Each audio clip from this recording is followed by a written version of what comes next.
இப்போது இன்றைக்கி நான் உங்களுக்கு என்ன செஞ்சு காட்ட போகிறேன்னா புதினா கொத்தமல்லி சட்னி. அதுக்கு என்னென்ன பொருள்ஸ் தேவை அப்படின்னு பார்த்தீங்கன்னா, கொஞ்சம் சின்ன வெங்காயம், கருவேப்பிலை, அப்புறம் பச்சை மிளகா, கொத்தமல்லி தழை, பூண்டு, கொஞ்சம் சோம்பு, கொஞ்சோண்டு புளி, அப்புறம் தேங்காய் 2 சில்லு, அப்புறம் கொஞ்சம் பொட்டுக்கடலை, அப்புறம் புதினா.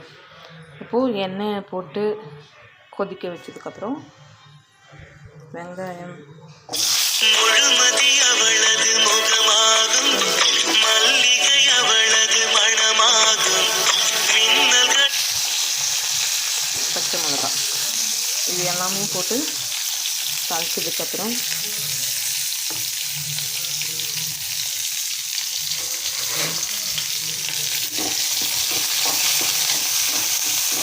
நல்லா வதங்கினதுக்கப்புறம்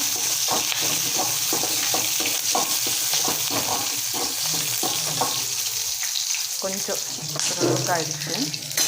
இந்த ஸ்டேஜில் நம்ம இந்த புதினாவையும் கொத்தமல்லியும் போட்டுடலாம்.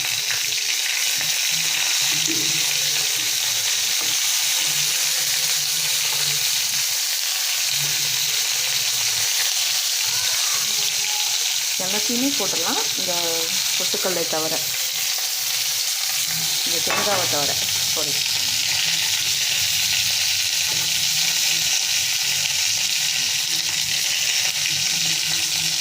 இது ஃபுல்லாக நல்லா வதங்கினதுக்கப்புறம்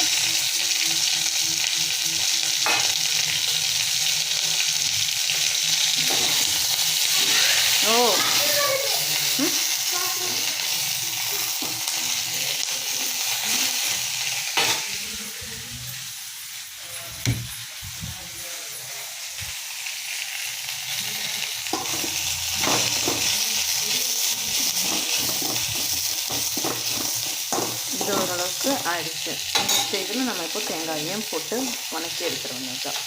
அப்புறம் உப்பு,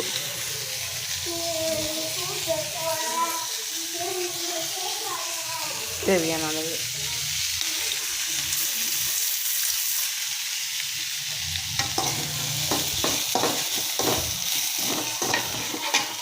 அவ்வளோதான் ஃப்ரெண்ட்ஸ். இது நல்லா வதங்கினதுக்கப்புறம் அரைச்சி எடுத்துட்டிங்கன்னா புதினா சட்னி ரெடி. மறக்காமல் சப்ஸ்கிரைப் பண்ணிவிடுங்க, கமெண்ட் பண்ணுங்கள் எப்படி இருக்குன்னு.